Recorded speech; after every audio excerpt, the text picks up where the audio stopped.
Para grabar. Ahí estamos. Estamos grabando, se sigue sumando gente. Ahí estamos.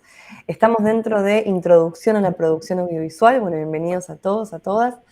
Y estamos dentro del ciclo también que... Ahí está, admitir. Estamos dentro del ciclo de jornadas de lo real, que van a ser 3 clases especiales dentro de esta materia, que es Introducción a la Producción Audiovisual de la Licenciatura de Comunicación en la Universidad de San Isidro. Y en estas tres jornadas vamos a charlar con 3 directores y directoras de documental y vamos a discutir un poco, ¿no? Junto a la ayuda de Federico y puntualmente de su última película que se llama Nosotras también estuvimos, qué es hacer documentales, ¿no? O cómo hacer documentales, ¿no? Que parece algo tan grande y que vemos tanto hoy en día, ¿no? Cada vez hay más cine y más cine documental. Entonces la idea de este encuentro es un poco bajarlo, ¿no? A lo llano y hablar de cómo es hacer una película, qué pasos hay que seguir, digamos, qué es lo bueno, qué es lo malo, que nos cuente Fede un poco tu experiencia, ¿no? En carne propia de lo que fue, y que ustedes tengan la libertad en cualquier momento de levantar la mano. Van a ver que no, digo, se pueden desmutear y hacer la pregunta que quieran en el momento que quieran, ¿sí? Hagámoslo de una manera dinámica, si bien yo voy a tratar de llevar la conversación en un orden para que Fede nos cuente el proceso de la película y vamos a ver el tráiler y bueno, hay un esquema. Ustedes en cualquier momento que tengan una pregunta, levantan la mano, interrumpen y la hacen, ¿sí? Porque la idea es que sea una charla dinámica y que bueno, que puedan preguntar lo que tengan ganas, ¿sí? Creo que hice todos los anuncios parroquiales. Les recuerdo que igual este es el primer encuentro entonces de Jornadas de lo Real. El próximo martes va a estar Karina Sama y el último martes Víctor Cruz, que también son documentalistas argentinos. Así que Fede, arranco con una breve presentación, si querés, para contarles un poco de dónde venís. Federico obtiene la maestría en periodismo documental en la Universidad de 3 de Febrero. Dirige los documentales CAL, El Congreso en Dictadura en 2016, Viaje a la Patagonia Austral en 2017 y La Batalla de Suipacha en 2018, todos emitidos por la televisión pública.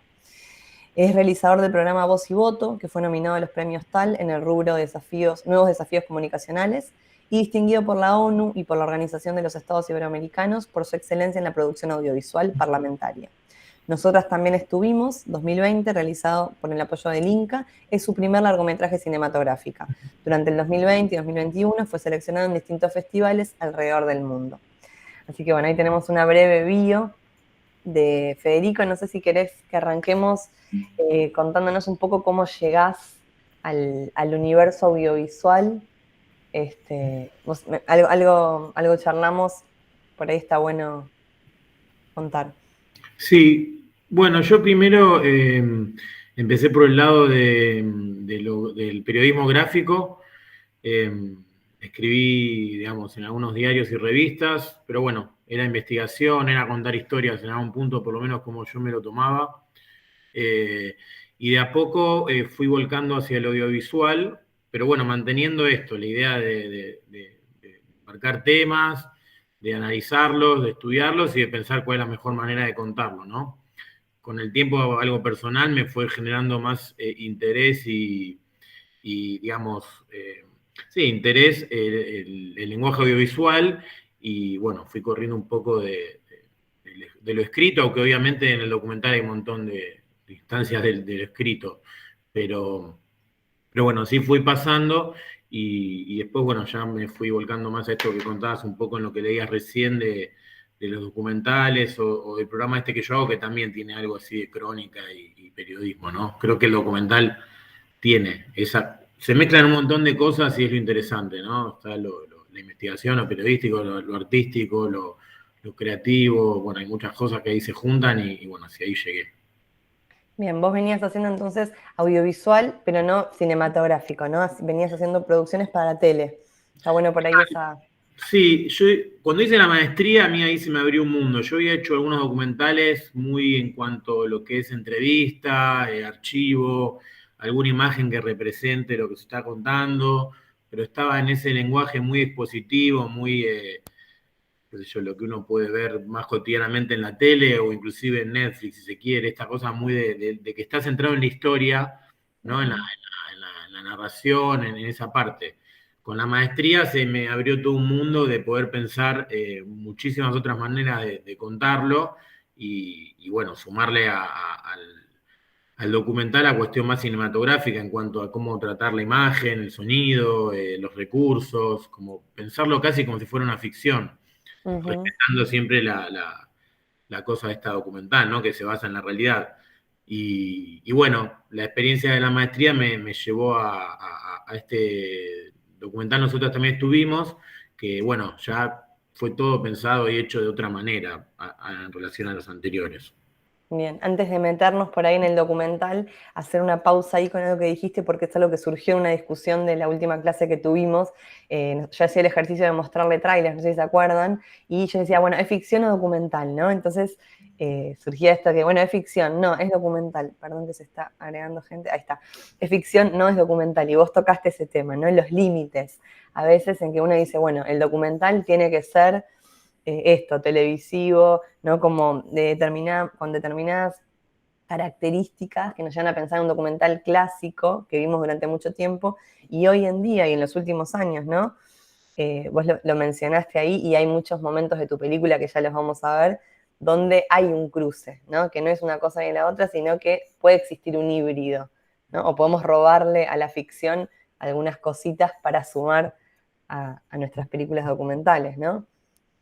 Sí, sí, totalmente. Yo creo que eso lo enriquece muchísimo. Bueno, nosotros ahí cuando estudiamos la maestría vimos muchos ejemplos clásicos importantísimos. Después por mencionar alguno que a mí me influenció en el documental. Uh-huh. Eh, pero sí, creo que finalmente el documental toma muchas cosas de la ficción, pero mantiene mucho de lo real y ahí se hace un cruce que da lugar a muchas cosas inesperadas que a mí me pasaron mientras hacía, nosotros también estuvimos y que creo que lo enriquecían, ¿no? Si el mismo documental lo hubiese hecho con ellas sentadas en sus casas o, no sé, en algún lugar que represente lo que cuentan y ponía música y fotos, creo que llegaba muy distinto el mensaje a cómo después lo pudimos hacer, que genera más intimidad y uno se involucra mucho más, por lo menos por lo que me contaron quienes los vieron, ¿no? Que se genera más cercanía y la historia entra no tanto de lo discursivo, sino de la experiencia, que eso sería el cine, ¿no? Como compartir una cosa Uh-huh. que te entra por muchos sentidos. Uh-huh. Podemos mencionar acá, y antes de pasar el tráiler, esto que dijiste vos y la noción de dispositivo, ¿no? Que puede aparecer, que es algo que se habla mucho hoy en día, el concepto de dispositivo, de jugar, ¿no? De elaborar un dispositivo, un sistema propio de cada película, ¿no? Vos mencionaste que decidiste salir de ese lugar. Nosotros decimos, bueno, vamos a hacer un documental, voy a poner una cámara y voy a hacer una entrevista, ¿no? Que es como lo básico, la idea común que tenemos de hacer un documental. Vos decidiste salir de ahí y llevar a las enfermeras al lugar donde vivieron, ¿no? En la situación que estás relatando, ¿no? Esta guerra de Malvinas, que ahora ya vamos a contar un poquito más cuando contemos el tráiler, cuando mostremos el tráiler. Entonces, sí, perdón, Fede.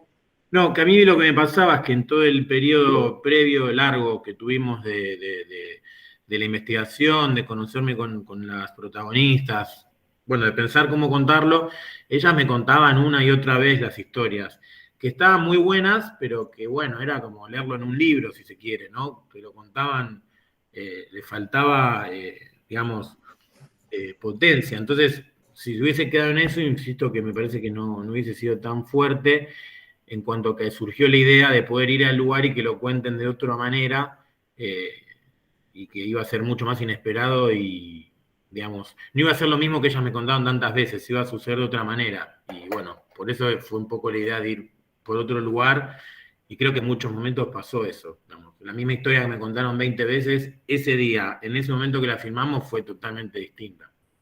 Bien, está buenísimo. Marcos, vos no sé si levantaste la mano.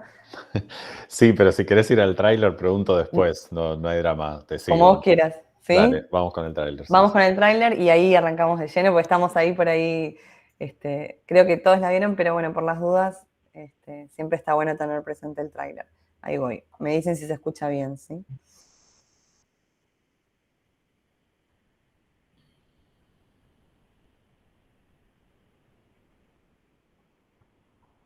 Sí se ve bien, ¿no? Sí. Este es el verdadero casco casco que usábamos. Pesaba Y esto fue hace... 37 años. Volvemos a repetir esta foto. No sé cómo tenía las manos, yo creo muerta de frío. ¿Vos la tenés como entre la rodilla así? Así. Ana, así. Sí, yo. Estela acá.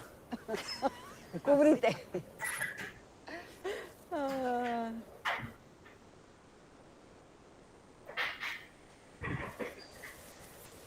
Otra lucha. Otra lucha. Otra lucha, sí. Pero no sé cuál era peor, ¿eh? Porque allá sabíamos el enemigo. Acá todavía no. Todos los días descubrimos uno nuevo. Seguimos juntas. Sí. Por algo hicimos esta foto. Yo siempre digo que por algo suceden las cosas.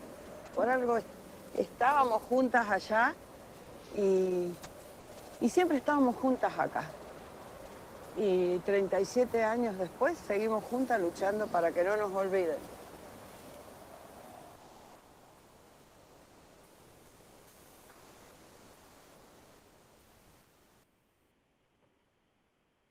Bien. Marcos, perdón. Marcos, ¿querías preguntar algo antes? Ahí estamos. Sí, bueno, primero nada, saludar a todos porque estoy como invitado, digamos, representando el área cultural de la universidad, pero no formo parte de la materia, así que ahí un saludo a quienes están con cámara, a quienes están sin cámara, a todos en general.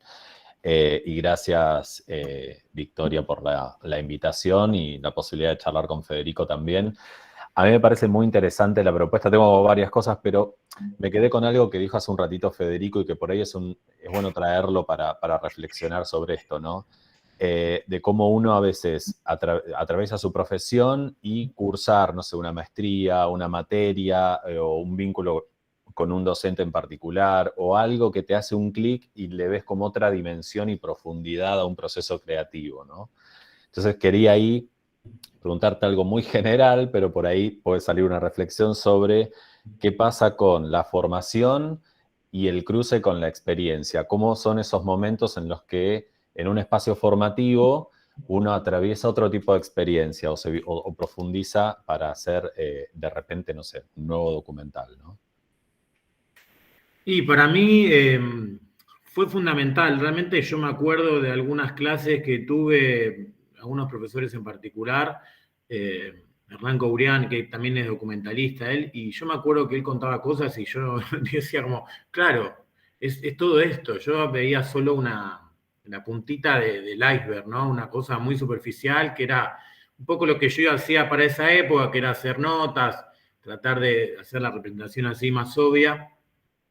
Pero bueno, haciendo la maestría y con estos contactos con estos profesores me empezaron a profundizar mucho el panorama y a hacer un montón de preguntas que después cuando surgía un tema, ¿no? La posibilidad de hacer algo, ya no era tan fácil de, bueno, voy, pongo la cámara, agarro los 3, 4 testimonios, los choco y listo. Ya era, bueno, no, ¿y qué significa esto?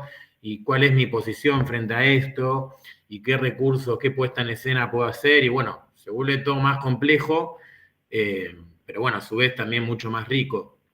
Así que yo creo que a mí la maestría me cambió totalmente la manera de ver lo que es un documental y también, bueno, me hizo generar muchísima más pasión por el tema, ¿no? Por el documental. Ahora también me resulta más difícil pensar un nuevo documental porque ya no, es como que son tantas así la reflexión alrededor, pero está bueno. A mí cuando se me articuló en el caso de nosotras también estuvimos, me generó muchísimas ganas de hacerlo, ¿no? Y todo el gran esfuerzo que implica conseguir fondos, convencer a la gente, sostener en el tiempo la idea, como que la posibilidad de hacerlo de esta manera me impulsaba mucho, ¿viste? Me daba muchas ganas.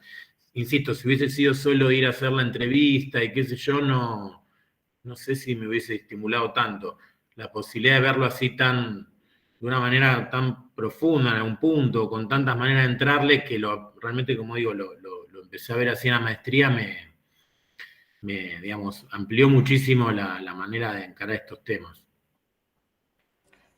Si querés, Fede, ya que diste ahí el puntapié por ahí arrancar con esto de la idea, ¿no? De cómo surge, porque también es un poco, es un gran conflicto, ¿no? La hoja en blanco, vos lo dijiste, ¿no? Cómo arrancar un nuevo documental y muchas veces pasa, ellos están en el proceso de escritura del corto, digamos, del final de la materia, ¿no? Y a veces sucede esto de la hoja en blanco. ¿Cómo aparece esa idea? En tu caso, ¿cómo apareció la idea? Nosotros también estuvimos, ¿de dónde surgió? Y cómo, un poco el comienzo, ¿no? De esa idea. Sí. Hay una cosa ahí que siempre me parece a mí ahora, para ver lo que es como el tema y la historia, ¿no? Temas quizás es fácil llegar a temas, todo el tiempo hay temas. Ahora, la historia, ¿cómo vas a contar ese tema? Ahí ya me parece que es un poquito más difícil eh, digamos, y requiere un poco más de esfuerzo, ¿no? A mí la historia esta, el tema, primero, me apareció justamente en el contexto de la maestría, que yo andaba buscando el tema de la tesis, y bueno, andaba pasando por varias instancias, varios temas que me parecían como interesantes, pero no había historia. Y creo que se está pasando el documental, ¿no?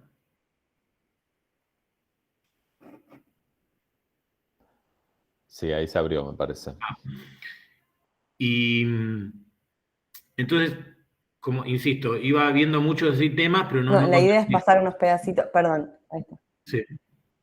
Que se va viendo. Y un día, una mañana, fue tan en la maestría todo esto que era un sábado a la mañana en una materia, antes de que vengan los profesores, estábamos viendo el celular y me apareció había una nota sobre las enfermeras de Malvinas, ¿no? Decía las mujeres de la guerra, y había una foto que había 5 de estas enfermeras caminando junto a ambulancias, ¿no? Y bueno, me llamó mucho la atención visualmente. Después esa foto terminó siendo el afiche del documental. Y bueno, y también temáticamente, porque era algo que realmente no había escuchado nunca y no desconocía. Así que ese fue como un primer puntito para entrar a este tema totalmente desconocido hace 4 años. Yo marqué el nombre de Alicia, que daba testimonio en esa nota, y bueno, la contacté, rápidamente nos encontramos, hoy por las redes es muy fácil contactar gente y rápido, y creo que menos de una semana después nos estábamos encontrando en un bar. Ella vive en Paraná, en Entre Ríos, pero justo venía acá a Capital a presentar su libro Crónicas de un Olvido, así que ahí ya empezaban a aparecer cosas, y bueno, cuando nos encontramos, es como que frente a ese tema de las mujeres de Malvinas empezó a aparecer la historia de Alicia, y bueno, la de Estela y Ana, porque eran muy amigas. Y bueno, ella ahí me contó un poco quiénes eran, que ellas eran 3 de las que estaban en la foto. Me contó algunas anécdotas, los oscurecimientos, bueno, los heridos, y fue metiendo un montón de cosas a esa foto, ¿no? Le fue llenando como más de historias. Así que ahí ya se generó todo un combo que se terminó de completar con el tema del olvido, ¿no? Rápidamente ellas empezaron a hablar del silencio, de lo que habían sufrido todo esto de manera solitaria, y que a esa altura estaban intentando empezar a hablar, más entre ellas que otra cosa. Así que bueno, un poco ahí se juntó todo, ¿no? Fue ver esta foto, dar un primer paso y bueno, y después con todo eso que empezó a aparecer, empezar a soñar con un documental. El camino después fue de varios años, pero un poco el origen fue ese, ¿no? Alicia me contactó rápidamente con Estela y con Ana, y ahí se generó como los inicios de la investigación. De la historia, ¿no? Que era lo que me parece siempre difícil, es encontrar la historia. Bien, está buena esa distinción, ¿no? Entre tema de historia y cómo, porque digo, hay mil películas sobre Malvinas, ¿no? Ahora, vos decís, no me acuerdo bien cómo dijiste, pero el difícil camino de hacer un documental y de convencer a todo el mundo de que valía la pena hacer esa película, ¿no? No sé si alguien tiene una pregunta hasta acá, en cuanto a la idea y al origen, digamos. Interrumpen directamente, ¿eh? No hay problema. Por ahí un poco esto, desde la idea, ¿no? Encontraste, a partir de la idea, tengo la historia, tengo estas 3 mujeres, y digo, bueno, voy a hacer una película. Si bien vos estabas en un marco, como dijiste, de la maestría, un marco académico que te daba como esta esta ayuda y estos docentes cercanos que podías preguntar, ¿cómo fue el primer paso, digamos, decir, bueno, quiero que esto sea una película? Bueno, primero era hacer una tesis, ahí hay una pregunta, ahora contestamos. Y es como que se fue generando, fue mucho tiempo, ¿no? A medida que nos íbamos conociendo con ellas, bueno, fuimos generando bastante confianza. Yo en un principio iba con una cámara mía, las acompañaba a lugares y las filmaba, vinieron a mi casa y las filmaba, fui yo a la casa de ellas y las filmaba. Era todo material muy, ¿cómo se dice? Amateur, digamos. Solo lo filmaba, ¿no? No estaba muy atento al sonido, a la luz. Era filmar, conocerlas, ver cómo daba, ver qué pasaba, probar cosas. Ahí, en ese proceso surgió el recurso de las fotos, medio por casualidad, porque estábamos ahí hablando y había fotos, y yo las empecé a poner como adelante de la cámara y quedaba bien, y bueno, así surgió un recurso. Ellas traían muchas veces cosas a los encuentros, ¿no? Revistas, no sé, cositas, y eso también después se fue incorporando, pero en ese momento no como después quedó, ¿no? Son cosas de un proceso que que iba sucediendo en tiempo real, pero que tenía que ver con conocernos.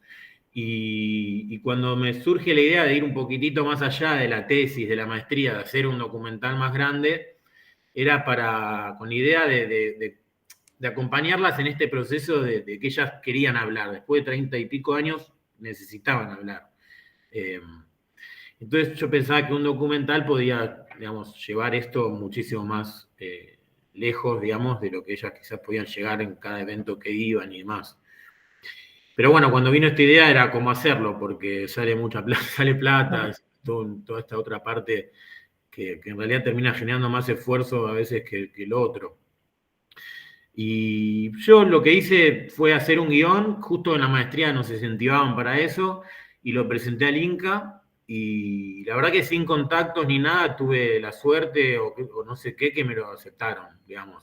Creo que es un verdadero ejemplo de que le puede suceder a cualquiera, porque yo armé el guión, le hice un diseño, que me acuerdo que mis profesores nos decían que estaba bueno diseñar la carpeta, como darle una cosa visual, pero yo ni sabía dónde quedaba el Inca, busqué, fui, golpeé timbre, la entregué y me fui, y nada, sin contactos ni nada, 2 o 3 meses después me llamaron que lo habían aceptado, y bueno, eso sí ya abrió las puertas, ¿no? Porque está bueno soñar con ir a Comodoro a filmar, pero eso implica cientos de cosas que no son fáciles.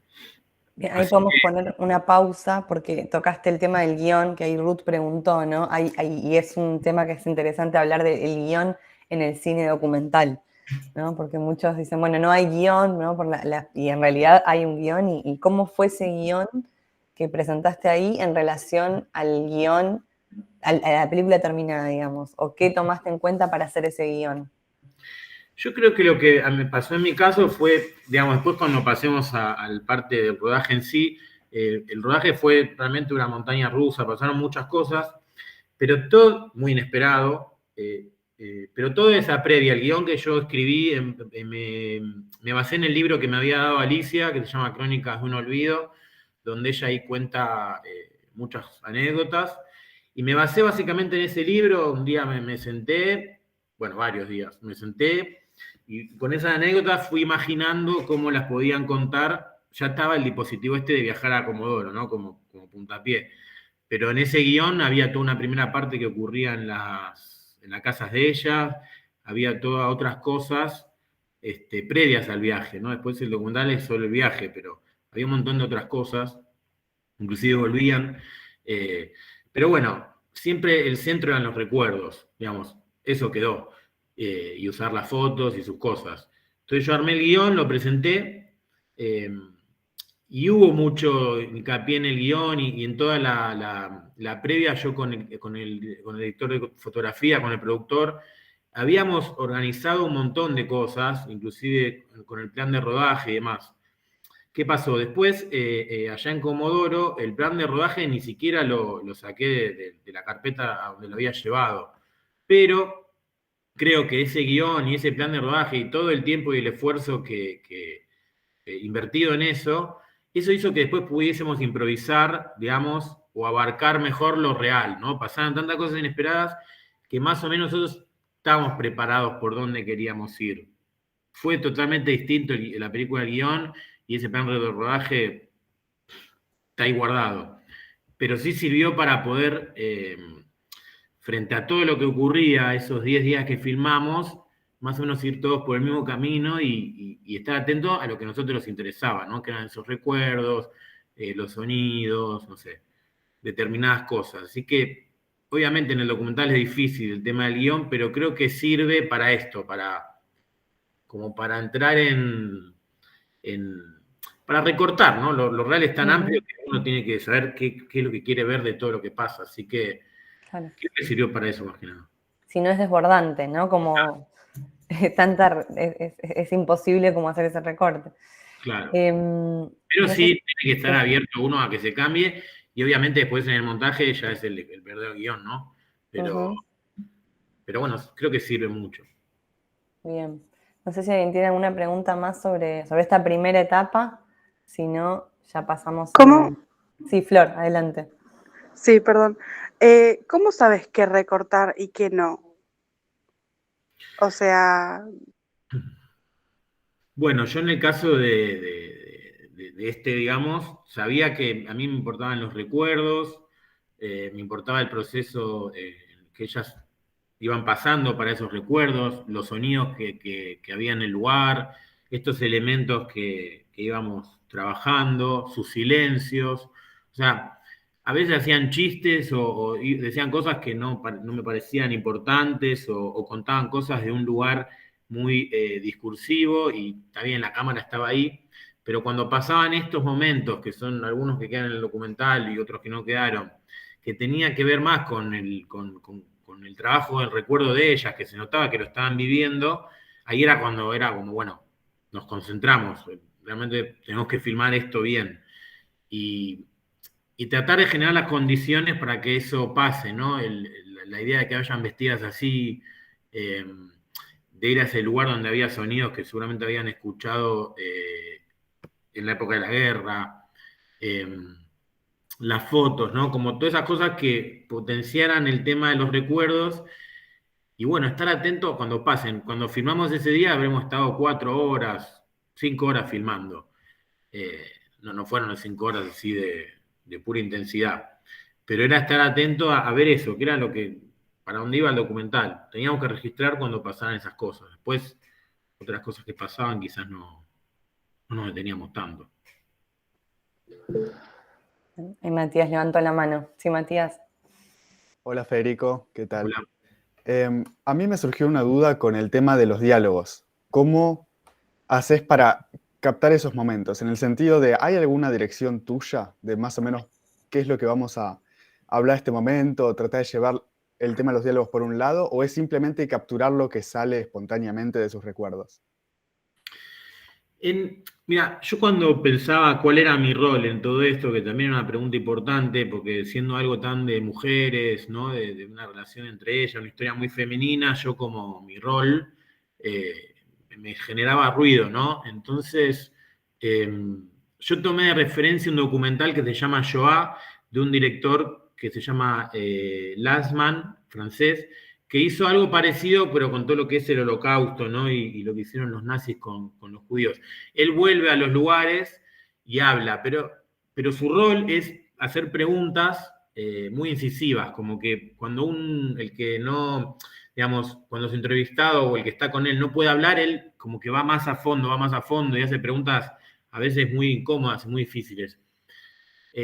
Yo quería estar en el lugar opuesto. Yo solo quería acompañarlas a ellas, o sea, no intervenir. Quería como estar ahí, que la cámara estuviese un poco ahí cerquita, acompañándolas, y que surja lo que ellas pudieran, ¿no? Entonces, más allá de algún momento en el que yo les daba una foto y eso iba a generar, obviamente, una charla sobre esa foto o determinadas cuestiones, yo estaba más, mi trabajo era más estar atento a lo que decían, con el sonidista y con el camarógrafo, ¿no? Porque a veces yo ni escuchaba y el sonidista me decía, está pasando tal cosa.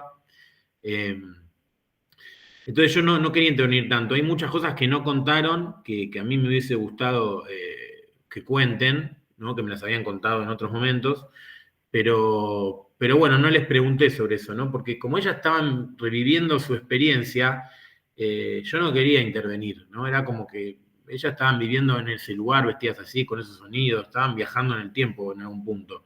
Entonces, como que si yo las llevaba hacia un lugar, me parecía que se iba a perder eso, ¿no? Y creo que así se generaron algunos momentos espontáneos. Si yo hubiese estado muy ahí, quizás hubiese sido un poco más, no sé, artificial o iba a estar más intervenido por mí, que no era la idea, era el viaje de ellos.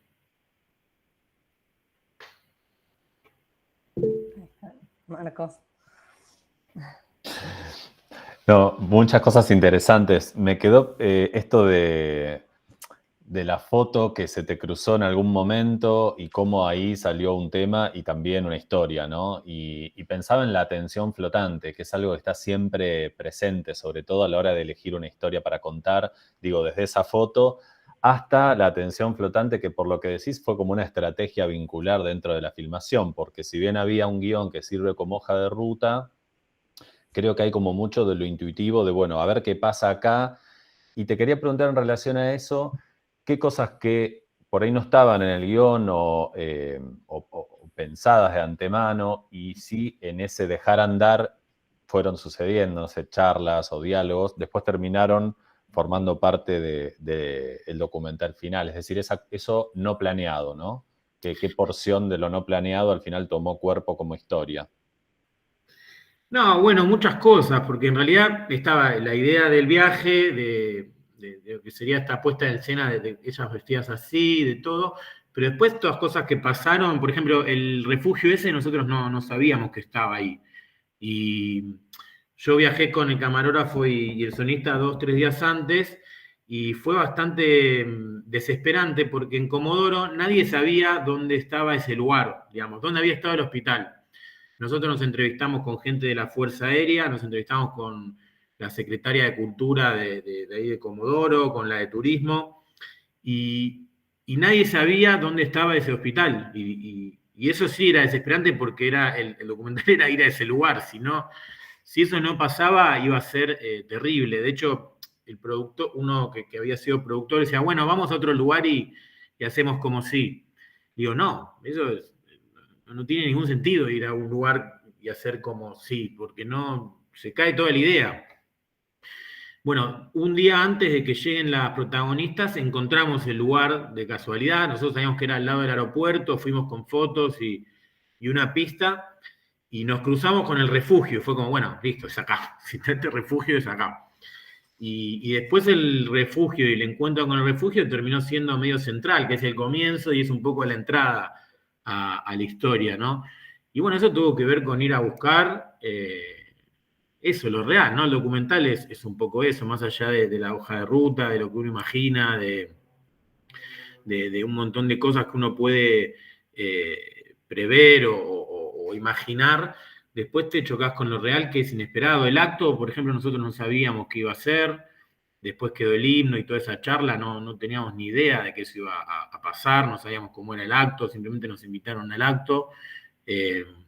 La escena de la oscuridad, se cortó la luz en Comodoro, era algo que nosotros, era cómo vamos a hacer para dar cuenta de los oscurecimientos, y se cortó la luz en toda la ciudad estando allá, lo cual fue como, nos está produciendo, no sé, algún amigo de ellas, y se cortó la luz tal cual, así que salimos a la calle y fue muy fuerte esa reconstrucción porque ellas estaba toda oscura la ciudad, ¿no? Se escuchaban esos ruidos, no lo hubiésemos podido prever.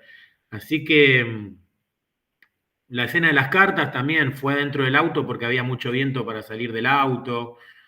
Muchas cosas que le fueron dando forma a cómo terminó siendo en base a ideas, ¿no? Pero que estuvieron totalmente transformadas por la realidad, ¿no? Por lo que iba pasando. Bien, ahí acá hay una pregunta sobre presupuesto que ya nos podemos meter de lleno al rodaje, por ahí después volvemos un poco a la idea de los vínculos, ¿no? Y del vínculo como documentalista, cómo ser también, me interesa hablar un poco de esto, ¿no? Cómo somos un poco psicólogos también, ¿no? Además de realizadores. Y esta idea me parece que en tu tema es interesante que cuentes por ahí como tu experiencia desde ahí, ¿no? Cómo fue ese sostén que también debes haber sido. pero por ahí dejamos eso para la parte más de, cuando hablemos del estreno y demás. Ahí Ruth tiene una pregunta que tiene que ver con el presupuesto, ¿no? Con lo que implicó el viaje a Comodoro y demás, entonces por ahí podemos entrarnos ya una vez que te dan el subsidio del Inca, ¿no? Hablando como un poco más de lo real, ¿no? El subsidio del Inca es determinada cantidad de plata, donde vos decís, bueno, tengo esta plata para hacer esta película, ¿no? Y ahí es un poco ver los valores, bueno, qué es lo que tengo, qué es lo que quiero, qué es lo que puedo, ¿no? No sé si querés contarnos cómo armaste ese equipo, cuánta gente había en ese equipo, qué posibilidades tuviste con ese presupuesto. Sí, bueno, yo conseguí el subsidio del Inca, el Quinta Vía, que insisto, como me tocó a mí, le puede tocar a cualquiera, creo que eso todos tienen que buscarlo, porque es realmente, como a mí me pasó, fue sin ningún contacto. Bueno, obviamente eso abrió una puerta enorme, para mí era como, un montón. De todas formas, yo encontré otros apoyos, yo fui ya con el apoyo del Inca me tenía más fe, digamos, como para ir a vender la idea, y apunté a unos senadores de las provincias de Comodoro, de Chubut, digamos, y a una senadora que está en todo el tema de la mujer. Yo tenía como manera de llegar, y bueno, fui con la idea, les conté lo del Inca, y bueno, ellos después a mí me cubrieron lo que es pasaje, hotel, comida, que es donde más se va la plata. Entonces yo, al haber cubierto eso por ahí, después el dinero lo puedo usar más en la postproducción, por ejemplo, puedo usar bastante plata más de la que hubiese tenido si yo tenía que pagar la comida, el hotel y los pasajes, ¿no? Así que, por suerte, esos otros apoyos me generan otro panorama.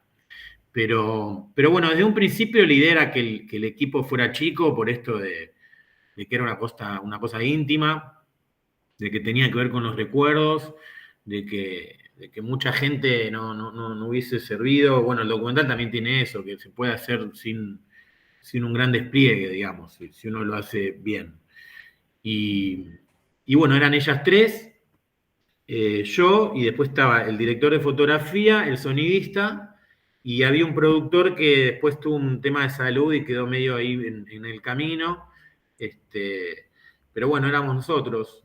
Con esa plata yo pude alquilar equipos buenos, digamos, a mí me preocupaba mucho el sonido, porque en Comodoro hay mucho viento, y esto veía mucho al aire libre, entonces era un tema. Andrés Perugini, el sonidista, es un gran sonidista, y bueno, tenía sus equipos buenos, y ahí hubo mucha inversión. Después, bueno, alquilamos cámara, lentes, toda la filmación está hecha con un gimbal, porque hay mucho que nos movíamos, ¿no? Que caminamos mucho, entonces para el tema de los movimientos, hay muchas tomas secuencias muy largas, ¿no? Bueno, cosas que fuimos hablando en esto, no sé, los meses previos al viaje, de cuál era la mejor manera. Y bueno, contando con la plata es mucho más tranquilizador, digamos. Después hubo, no sé, bueno, ¿qué otros gastos? Bueno, cosas del maquillaje, esto de lo que tienen también había que conseguir. Pero bueno, básicamente la plata que me dio el Inca estuvo volcada a lo que es el equipo técnico, los equipos de filmación, y bueno, después mucho en la postproducción, que después si quieren hablamos porque también es importante. Así que sí, obviamente cuando conseguís la plata te abre bastante panorama. Tampoco estamos hablando de 10 millones de pesos, o sea, para lo que es una película es poco, pero un documental con un equipo reducido, y hoy en día los equipos son accesibles, por suerte, las cámaras, los sonidos, se puede hacer, y queda bien, ¿no? Se termina viendo bien, es algo, se termina, digamos, con una buena calidad de imagen y sonido. Bien, está bueno esto que marcás, me parece que es interesante decir, bueno, no es solo el Inca, ¿no? Sino que el Inca abre o de alguna manera habilita y legitimiza de alguna forma, ¿no? Es decir, bueno, es una película, por ahí yo siempre insisto también con esto y me parece que está buenísimo decir que hay que, digo, es el Instituto Nacional que está para eso, ¿no? Para financiar películas argentinas, y de alguna manera hay un circuito también que va por fuera del Inca, pero que por ahí queda fuera de este circuito que después también habilita, que ahora vamos a hablar, que es la distribución, ¿no? Y el llegar a todas las provincias con los diferentes espacios que hay en todo el país. Es como un acceso, digamos, a que la película también se vea mucho más, Sí, ¿no? también que uno después yo cuando iba decía, bueno, no es como que tengo esta idea y bueno, esta idea que ya la apoya el Inca, la vamos a hacer tal día, qué sé yo, como ya te querés sumar, era como era otra cosa, como un envión anímico y de respaldo también, porque ya tenía ese respaldo. Claro. Quizás solo con el Inca hubiese sido más difícil, como digo, a mí estos otros apoyos me ayudaron a que esa plata fuera toda a lo que tiene que ver con la película, no todas estas otras cosas que son súper importantes porque no todos quieren estar cómodos, dormir y comer bien para que después estén más felices al filmar, ¿no? Pero, Claro. y genera un gran gasto eso. Claro. Bien. No sé si hay alguna pregunta en relación al rodaje. A mí me interesa por ahí contar un poco desde el momento que deciden ir a Comodoro, vos eso ya lo tenías planteado, llegan a Comodoro, algo contaste, algunas anécdotas y demás, en términos de tiempos, ¿no? Porque eso es algo que también siempre surge en clases. ¿Cuánto tiempo de rodaje tuviste en Comodoro? ¿Cuánto tiempo te llevó, digo, de preproducción también, ¿no? Porque, bueno, hablando un poco de las etapas que nosotros también, y acá redondeo, ¿no? Nosotros hablamos en clase de lo importante de cada etapa, ¿no? Y que sin una buena preproducción es difícil llegar, como vos lo dijiste con ese ejemplo del guión y el plan de rodaje guardado, pero es importante, ¿no? Después podemos romper si tenemos el plan armado, pero sin plan es difícil romper. ¿Cómo fueron los plazos, esos plazos de preproducción, de producción y después ya nos metemos a la post? Sí, mira, creo que está bueno saber, porque siempre lo más lindo es filmar, ¿no? Pero a veces es lo que menos haces. En 4 años, la filmación fueron 10 días. O sea, y después todo este otro tiempo, hubo muchísimo tiempo de investigación. Estuvieron estas filmaciones que yo les contaba antes, más que las hacía por mi cuenta, que tiene que ver con la investigación, ¿no? Digo, el rodaje del documental fueron 10 días. Pero bueno, hubo 2 años de investigación, del guión, del contacto con las protagonistas, que eso sí fue importante también, ¿no? Ellas me preguntaban, bueno, ¿y vos qué onda? ¿Cuándo vas a hacer esto? ¿Viste? Como, ¿cuándo vas a conseguir? Y yo decía, no, bueno, lleva tiempo, pero iba a filmarlas aunque no me interesara para que vean que estaba comprometido con el tema, ¿no? A veces iba a algunos eventos que yo era medio redundante, pero bueno, el tema era generar vínculo.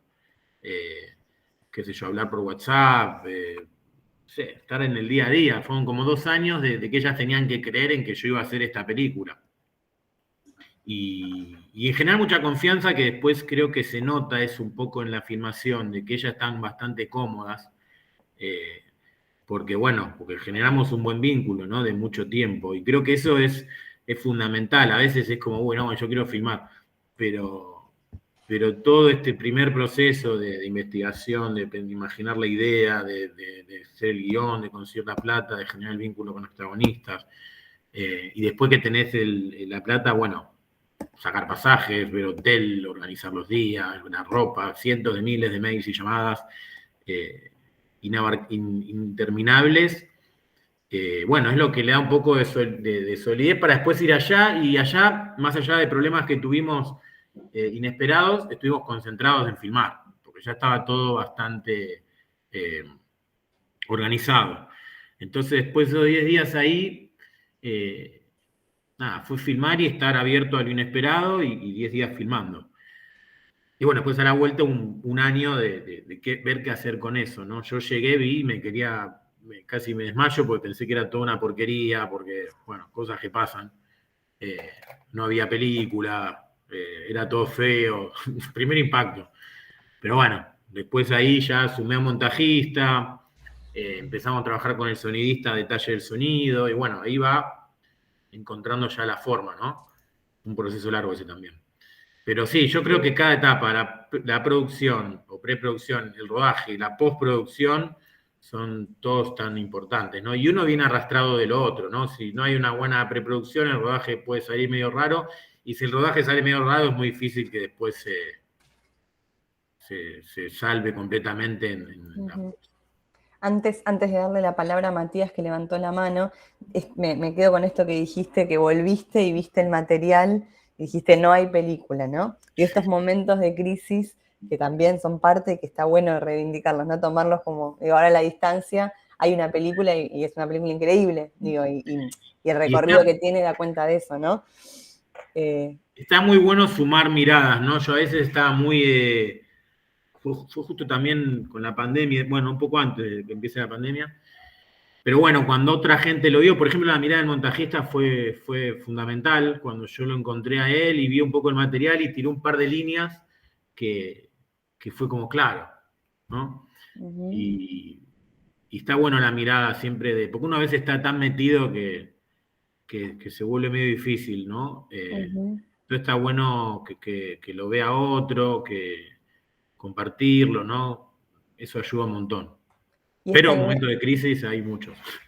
Y esta idea, ¿no? Justo ayer estaba en una charla del guión en el documental y esta idea del realizador integral, ¿no? Y se habla de realizador integral y hay que hacer todo y en realidad, ¿no? Hay que saber decir, bueno, Fede dice, el montajista vio la película, ¿no? Entonces esta idea del cine y de los roles y lo importante también de que uno puede dirigir un proyecto y tener un guionista, tener un montajista, ¿no? Digo, no, es imposible además abarcar todos los roles, innecesario. Sí. Y bueno, como el montajista en este caso le dio aire y vio una película que por ahí vos no estabas viendo en ese momento. Claro, la estructura. Yo creo que el director, como director, uno lo que tiene que tener es la idea muy clara y saber comunicársela al DF, al sonidista, al montajista, y después cada uno de su lugar va a poner lo suyo y le va a dar forma, ¿no? Pero mi trabajo era como, bueno, yo quiero que se vea así, por esto, por lo otro, quiero que se escuche así y estos sonidos en particular. El montajista quiero que tenga tal ritmo, por decir algo, ¿no? El colorista lo mismo, pero bueno, justamente eso es dirigir. Después cada uno, bueno, mientras se puedan cubrir los roles, ¿no? Si no, uno después ve, pero creo que lo importante es tener la idea clara para eso, para comunicarla bien y que cada uno, que, digamos, yo me crucé, para mí el sonidista es un genio, el montajista también, el DF manejar la cámara en situaciones tan inesperadas, digamos, cada uno le pone su arte, ¿no? Y uno lo que tiene que hacer es transmitirlo bien y empujar, ¿no? Empujar y... Bien. Está buena la idea de armar equipo, ¿no? Y poder trabajar en equipo, que tampoco es tan fácil. Quizás al principio sí uno está más solitario, ¿no? Hasta que empieza a conseguir plata, porque en definitiva hay que pagar. Pero... Y está bueno, también creo que está muy bueno uno saber cómo se maneja una cámara, qué posibilidades hay con el sonido, como que el director tiene que un poco... Pero después al momento de hacerlo, si uno se plantea hacer una película así un poco más grande, con apoyo de Link y demás, sí, creo que lo del equipo es fundamental. Es fundamental y nada, también da satisfacción. Bien. Matías, habías levantado la mano. Sí, me surgió una duda con el tema del rodaje de las cámaras. Cuando ustedes grababan, ¿usaban una sola cámara y capturaban un ángulo todo el tiempo o tenían varias cámaras?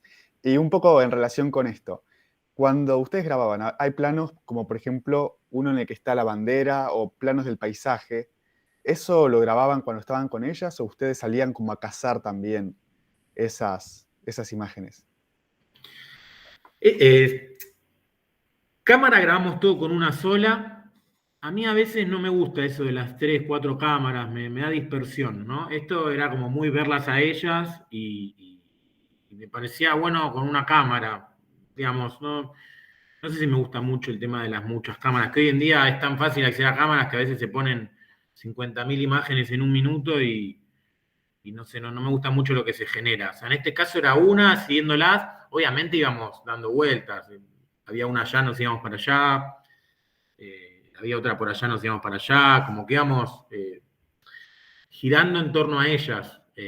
Por lo general íbamos a un lugar y grabábamos de corrido varias horas.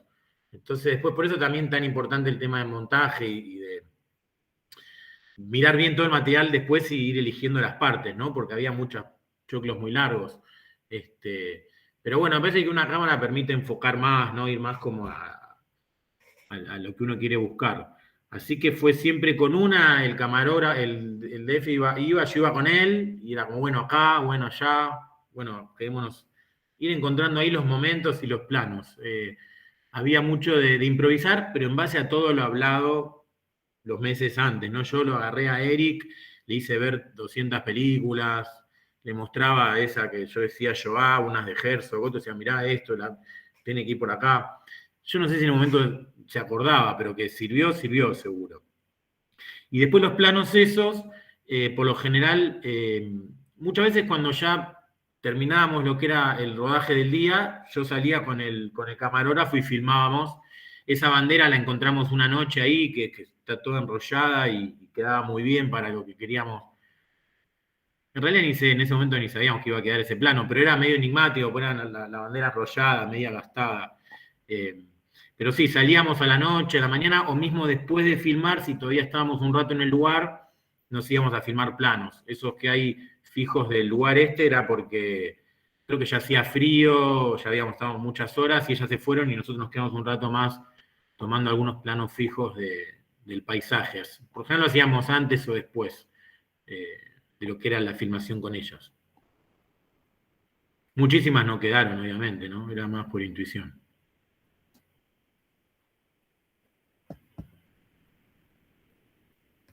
Ahí está. No sé si hay alguna pregunta más en relación al rodaje. Yo mientras voy pasando algunos pedacitos por ahí de materiales de archivo, no sé si... Bueno, por ejemplo, esto, yo para lo que le empuje que hay que tener, ese archivo son 2 momentos que me los dio la TV Pública, pero no me los dio, me los cobró, hace 2 años, me los querían cobrar en dólares, bueno, finalmente los negocié por un precio bastante alto, pero para lograrlo yo creo haber tenido que mandar alrededor de 50 mails, solo para los 2 minutos de archivo, lo cual habla de, ¿no?, que filmar son 10 días hermosos, pero hay todo un despliegue después que es muy grande a veces. Es interesante eso. Ahí pensé que los archivos eran públicos, dice No. Matías. No, o sea, sí en buena calidad y eso, no, quizás si tenés algún contacto, pero a mí me los cobró y me los querían cobrar en dólares, lo cual daba un dinero que creo que era más alto que toda la película. No, pero bueno, finalmente me cobraron algo no tan alto, pero me lo cobraron en la TV Pública. ¿Por qué en dólares, no? No, rarísimo, rarísimo. Era mucha plata, era mucha. 5 minutos eran 300.000 pesos, creo, una cosa re loca. Además, algo histórico. Me llama la atención eso, porque es algo que contribuye a reconstruir la historia. Sí, yo les presenté toda la carpeta, que era el Inca, que era... Quizás ahora es distinto, esto fue hace 2 años, no sé. Claro. Esa parte que me gustó mucho de archivo parece, si te vas a contexto, ¿no? Parece tan armado, tan propaganda de guerra. Quizás por eso, no sé, digo yo, ¿no? Al ser algo tan distorsionado de la realidad de aquel momento, capaz por eso el recelo de no querer dártelo. No sé, pienso, porque parece muy era armado. más comercial el tema, me parece que era con todo el archivo, porque ni creo que se hayan fijado cuál les pedía. Pero sí es verdad lo que decís, que claro, eso... Contrasta mucho con tu documental, porque vos tenés a 3 mujeres dando un testimonio y después vos ponés esa parte está muy bueno ese contraste, es el testimonio real con la propaganda de guerra del avión que aterriza, todos se abrazan y están todos contentos, viva la patria, y en realidad estaban todos muriéndose mal. Sí, yo creo que eso es el aporte de ellas, más allá de la historia personal, que es el desolvido y la reivindicación necesaria. Creo que ellas vienen a traer otra historia de la guerra, es una historia de la guerra que uno se puede sentir más cerca, ¿no? Que habla un poco de extrañar, del dolor, del miedo, de cosas más humanas, ¿no? Siempre la guerra se ve como algo épico, algo fantástico, y en realidad la guerra es un horror. Entonces, está bueno esta visión de la guerra que termina siendo una visión triste, fea, ¿no? Dolorosa, llena de dolor, ¿no? Y en ese sentido terminaría denunciando la guerra, ¿no? Por eso creo que las voces de ellas están buenas y hacían falta, ¿no? Para mostrar una parte más real de la guerra. Quisiera poner un pedacito con sonido, Fede. Sí. Un fragmentito nada más y entrar, después si hay preguntas también las hacemos, pero entrar un poquito a esta idea del vínculo que tocamos un poco más adelante y cómo fue para vos, digo, el momento de contención también, ¿no? Este espacio de contención que también debe haber deben haber aparecido algunas situaciones, por ahí meternos un poco ahí. Pongo un poquito de audio y seguimos. ¿Sí, se escucha ahí? ¿Me están escuchando? No. Un segundo.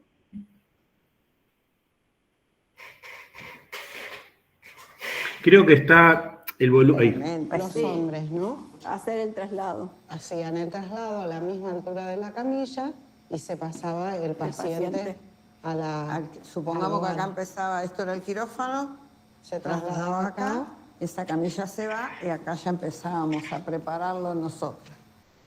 Empezar a limpiarlos porque eran pacientes que se llaman cirugías sucias, porque vienen pacientes que no son preparados. El prequirúrgico se prepara al paciente, se lo higieniza, se lo rasura. Este no, este llegaba como llegaba y empezábamos la cirugía a limpiarlo como se podía.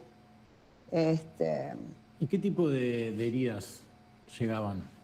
Y llegamos. Heridas de bala, de esquirlas,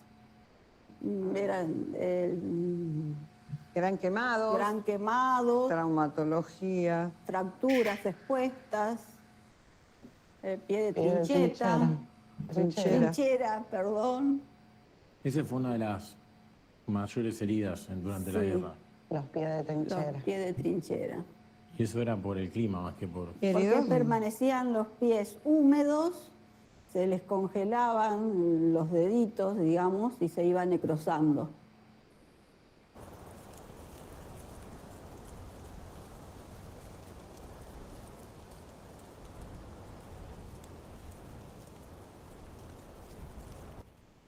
Quería, hablando un poco, retomando lo que hablábamos antes de lo inesperado y demás, por ejemplo, esa escena ahí, esa locación, digamos, la encontramos ahí. Nos llevaron a dar una vuelta por lo que era la brigada y apareció ese lugar y bueno, era bastante bueno para hacer esta escena, pero no sabíamos que estaba. O sea, también fue...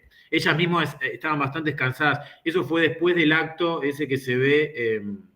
está el libro y la charla con los veteranos, la fueron a pasear y encontramos eso y bueno, fue como, tiene que ser acá.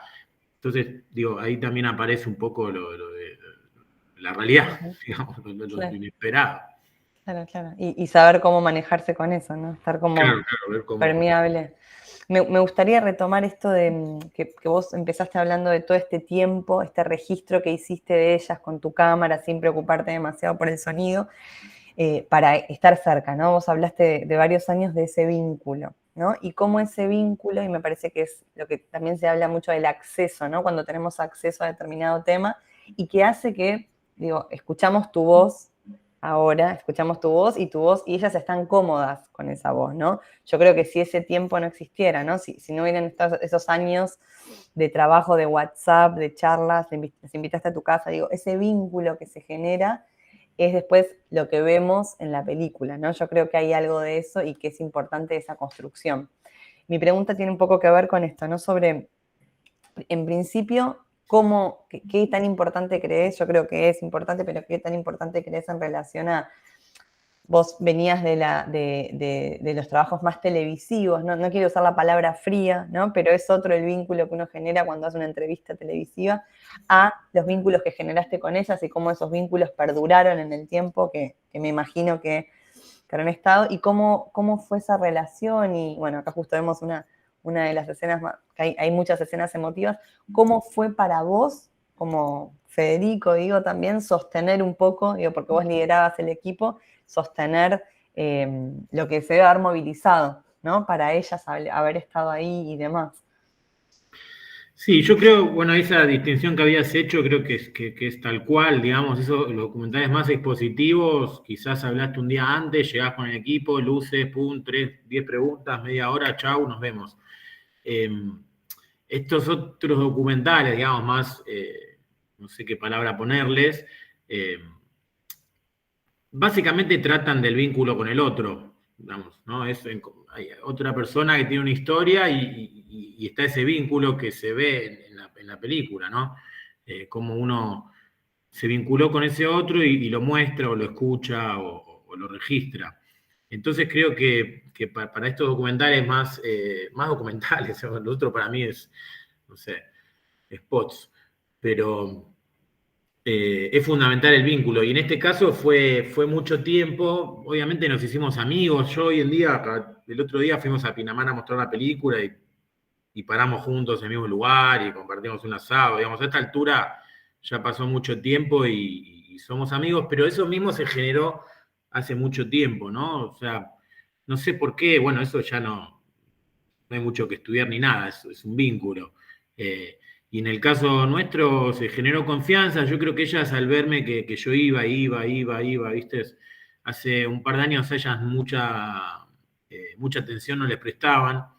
Entonces yo iba igual. Creo que eso un poco las acercó o no se acercó. Y bueno, eso, compartir bastantes cosas por fuera. No era que solo hablábamos de esto, no era que solo nos juntábamos a esto, a filmar y demás. Se fue generando el vínculo. También ahí hay que tratar de mantener algo, porque si no, también uno puede confundir cosas. Pero sí, yo creo que todo ese tiempo fue fundamental, que después hizo que podamos filmar así, sin que ellas se incomoden, poder llorar frente a cámara sin que sentir que estaban frente a una cámara, ni que la estábamos filmando, poder ser sinceras.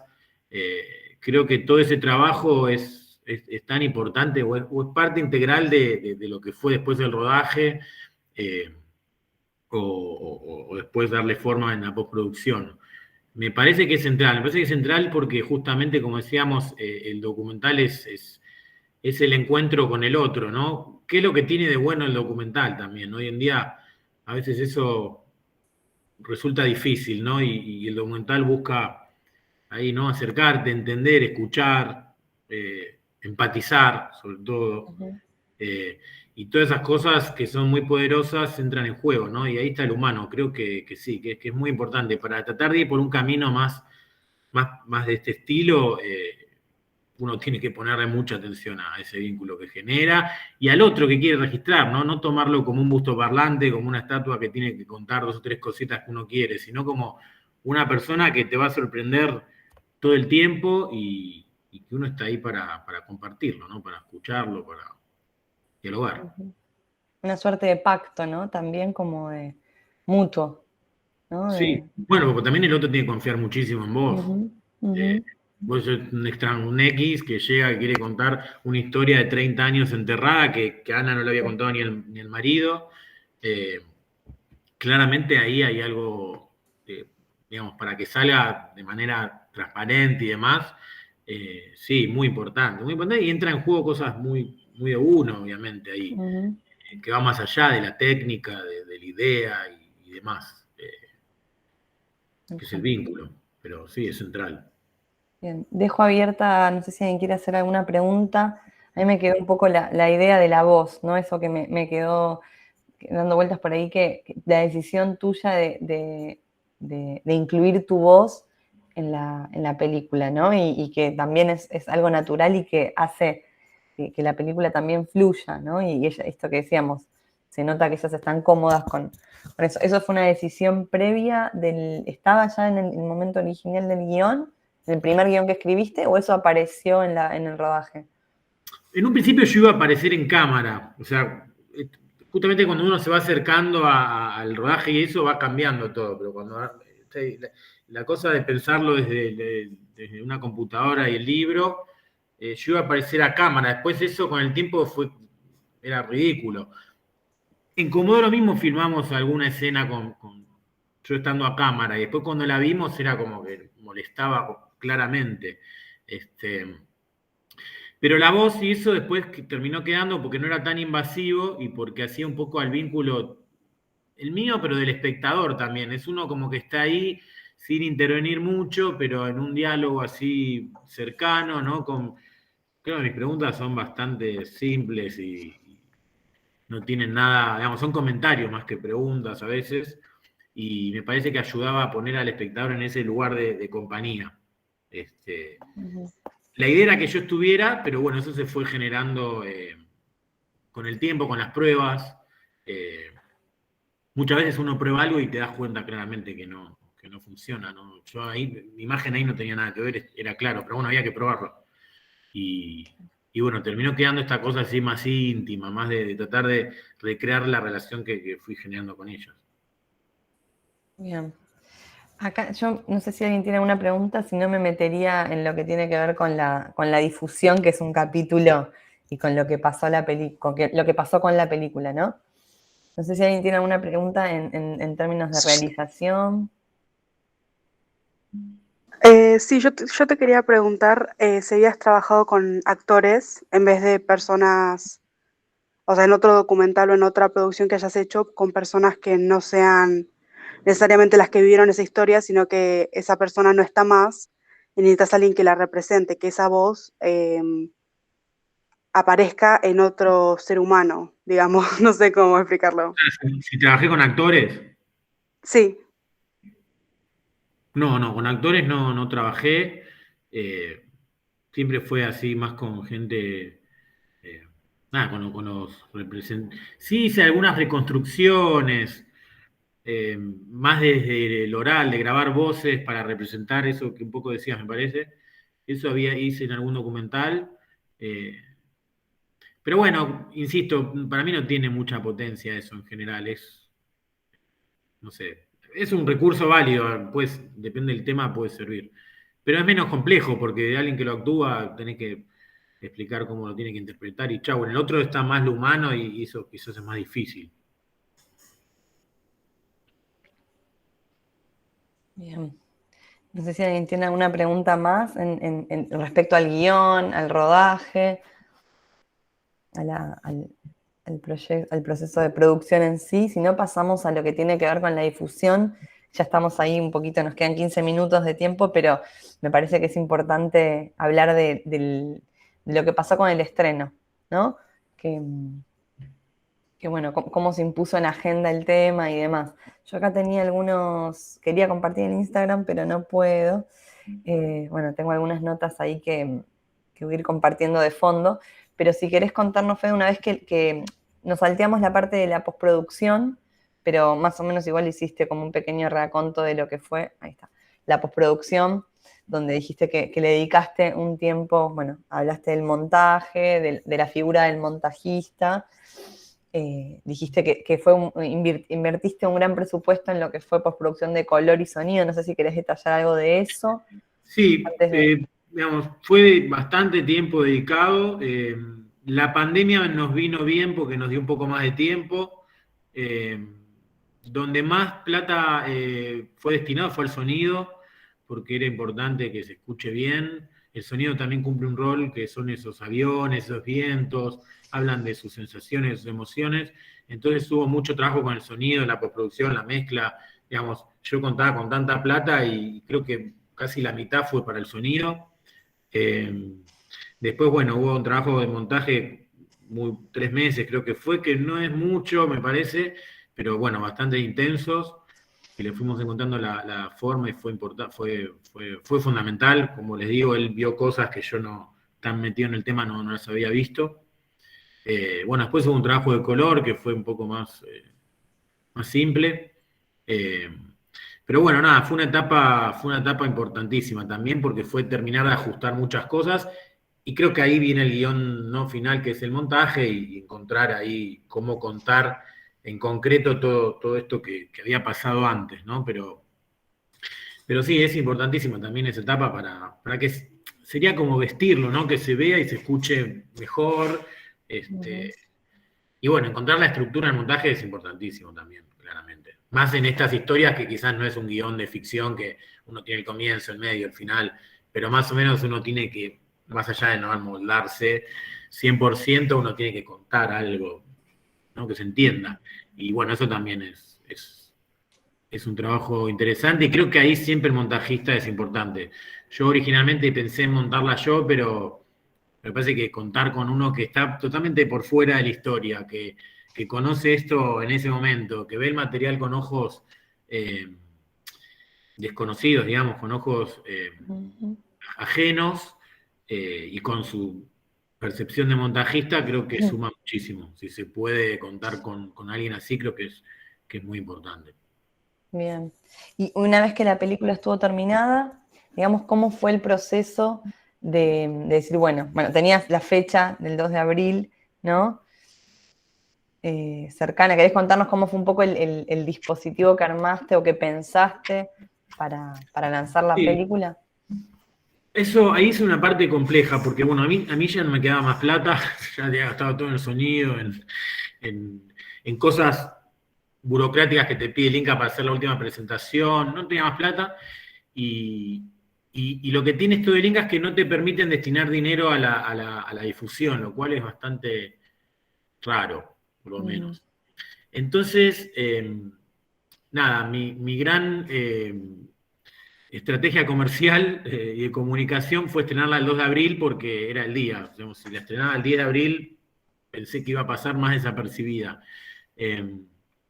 Así que todo estuvo apuntado a estrenarla el 2 de abril y bueno, todo fue todo, ¿no? Terminarla a tiempo, presentar, que el Inca te lo permite. Fue todo, ha sido los últimos meses muy, muy frenéticos. Pero bueno, también de manera media difícil de reconstruir para mí ahora, conseguí que el mismo día la estrene Encuentro, TV Pública y Cinear, ¿no? Pues ya no había cines. Y creo que eso estuvo bueno, ¿no? Porque si hubiese sido un cine, si hubiese sido el Gomón, quizás hubiese ido yo con mi familia, mis amigos, alguno que pasaba por la puerta, hubiese conseguido alguna nota. Pero como se estrenó el 2 de abril, todos medios en pandemia, por los 3 canales públicos medios más importantes, se generó como una especie de envión muy fuerte y se enteraron en todo el país, porque estas cosas de la comunicación de ahora, de un día para el otro empecé a hacer notas sin parar y hubo 3 semanas que era una nota atrás del otro, ¿no? Pero bueno, de eso no hay mucho que decir, ¿se genera o no se genera? Creo que no. Creo que la idea era muy potente, la historia no estaba contada. Es en una época en donde todas las historias de voces femeninas es lo que más interés genera. Malvinas en esa fecha siempre genera interés. Y bueno, creo que fue eso, ¿no? Fue una cosa que cayó en un momento justo. Y que después fue generando la bola de nieve en las redes y que después ya cuando te hacen un par de notas se van generando más notas. Pero bueno, felizmente, porque, digamos, esta es una película mía que acá en mi casa en Flores, que no, muy difícil de trascender, porque más allá de que haya tantos canales hoy en día, están medios monopolizados por los mismos, digamos, siempre uno se entera de Netflix, de HBO, pero bueno, se pueden generar cosas, es el caso, claro, si elegís bien la fecha quizás, o apuntás bien a 2, 3 lugares bien apuntados, que son nuestras posibilidades. Bueno, hacerlo por el Inca también ayuda, porque me abrió lo que es Cinear. Bueno, puede dar lugar a algo así. Se generó realmente una cosa que me sorprendió, porque hubo mucha difusión, y desde entonces siempre pasan cosas. Ahora estamos mostrándola en cines de la provincia de Buenos Aires, hoy en Morón, el fin de semana pasado en Quilmes, después Palomar, como que desde ese entonces, como que ese envión se mantuvo, ¿no? Pero fue eso, la estrategia fue el día, o sea, elegir el día, mucho más que eso no tenía yo, digamos. Y se impuso el hashtag, ¿no? Nosotros también estuvimos que incluso por fuera de la película, y eso hizo, ¿no? Que fuera como una Claro, bola también gigante. ahí ese día Alberto Fernández publicó un video en sus redes con ellas 3. No de la película, porque me dijeron que no podía hacer promoción de la película, pero sí le hicieron una nota a ellas 3. Y después Guzmán creo que lo compartió en Instagram, varios políticos, actrices, periodistas, y bueno, y eso genera esa cosa, ¿no? Tan rara. Y esto que hablas del inesperado, ¿no? De que uno por ahí piensa una película y nunca sabes hasta dónde puede llegar, y también estuvo en festivales internacionales, ¿no? Tuvo toda la etapa previa al estreno, estuvo en festivales, después este año también estuvo en festivales, pero bueno, yo lo que me di cuenta un poco es que eso uno, mejor que no se agarre mucho a todo eso, que vaya pasando, porque al principio yo estaba medio desesperado, como y después medio que empezaron a pasar las cosas, qué sé yo. Al principio era como, tiene que quedar en un festival porque si no... Bueno, después quedó en uno, pero la realidad es que después las cosas qué sé yo, mismo como esta charla, después se generan. No sé, Ujú. si más o menos lográs que salgan a algunos lugares, después yo me di cuenta que muchas de las cosas que pasaron yo no las podía prever para nada. Es empujar, empujar y empujar, Claro. y bueno, recibir un poco ahí lo que vaya pasando. A mí me Algo, sorprendió el estreno. algo que me parece clave que no dijimos hasta ahora, y ahora dejo abierto estos últimos minutos para si queda alguna pregunta, es el reconocimiento, digo, esta idea de que la película, ¿no? Me gusta pensar que se habla mucho, ¿no? De que el cine transforme de alguna manera la realidad, ¿no?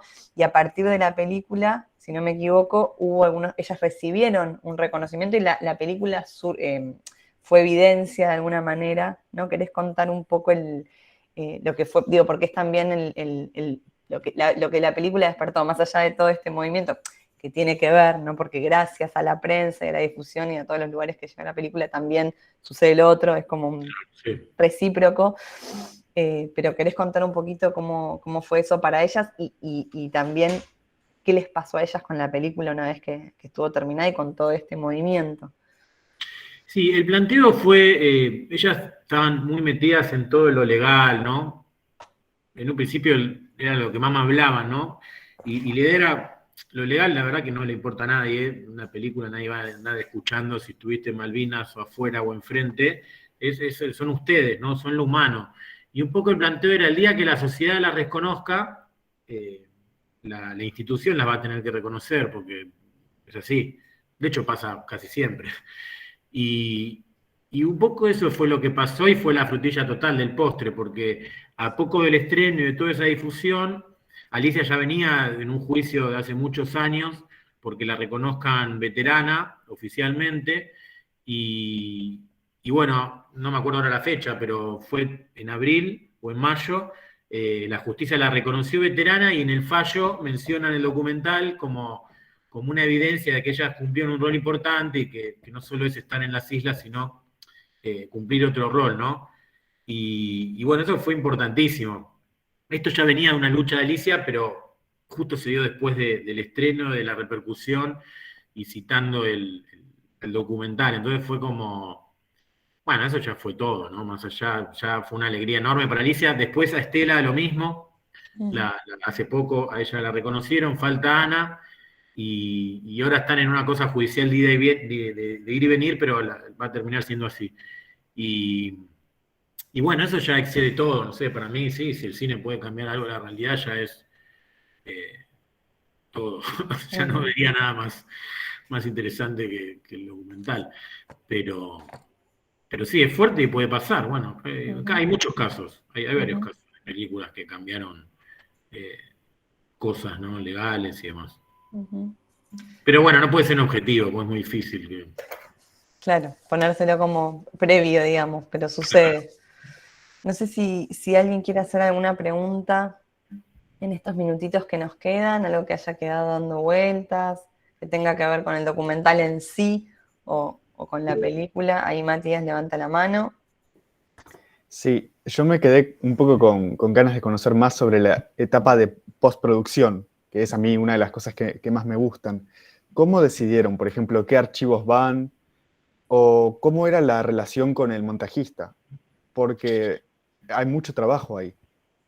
Sí, bueno, con el montajista yo no tenía a nadie, empecé a buscar, a pedir referencias. En un primer momento me había obsesionado con que fuera una mujer porque pensaba que no sé qué. Y tuve muchas, no podía encontrar hasta que apareció Pablo Masolo, tiene su experiencia muy bueno, nos conocimos. Bueno, él vio el material y como que rápidamente captó un orden ahí. Y bueno, a partir de ahí nos juntamos todos los días, a la mañana, varias horas, íbamos probando esto acá como si fueran piezas de rompecabezas, ¿no? Yo había hecho una preselección de escenas, de cosas, y bueno, era probar acá, esto, el otro, y después trabajar cada cosa a su interior, ¿no? Primero como las escenas y después cada escena. Y bueno, fue un trabajo bastante intenso en el que iban cambiando muchas cosas del lugar, en que muchas cosas que pensamos que iban a quedar sí o sí no quedaron. Había cosas muy claras como que iba a empezar como empieza, ¿no? O que iba a terminar como termina, pero Pero después, bueno, es como, sí, un rompecabezas, ¿no? Vos, cuando una pieza no encaja, te das cuenta. Y la verdad que con esto pasa, si bien no está tan clara la forma, pero te das cuenta que ahí no va, que no suma, que hace largo algo, que redunda, ¿no? Empezás a ver más desde ahí. Y bueno, muchas veces nosotros trabajamos más la forma y después él trabajaba la escena por dentro, ¿no? Y después ¿no? La veíamos al otro día, íbamos ajustando, ¿no? Como mucha cosa de ir cada vez más en profundidad. Pero bueno, me lo visualizo como un rompecabezas. O sea, estaban todas estas piezas que yo había elegido y fue encontrar esa forma que es finalmente el documental con mucha prueba y error. Y creo que, bueno, eso es más el montajista lo puede explicar mejor, pero ir encontrando el ritmo, ¿no? Ya empieza con un ritmo y eso se mantiene después en la película, no pasar de una cosa muy, yo qué sé, de un montaje rápido a uno lento, sino como, eso es importante también, de cómo ir manteniendo al espectador en ese clima y cómo construir ese clima desde el principio. Ahí también hubo un trabajo así importante. Y lo del archivo era algo que yo ya había visto en la investigación. Digo, para mí eran dos momentos que aportaban mucho y tenía pensado trabajarlos desde el principio. Creo que eran más largos. Lo que hicimos después, al trabajar ya la cosa en concreta, fue acortarlos un poco o encontrarles el lugar. Pero para mí eran dos momentos que daban. Primero, te remitían un poco al imaginario de Malvinas y segundo, aportaban, me parece, en esta oposición, ¿no? A lo que se decía en esa época y lo que tienen ellas para decir. Pero creo que es muy lindo, el trabajo de montaje está muy bueno, ya está más, ya con todo lo otro por detrás, es una buena parte de todo el proceso y se disfruta. Bien.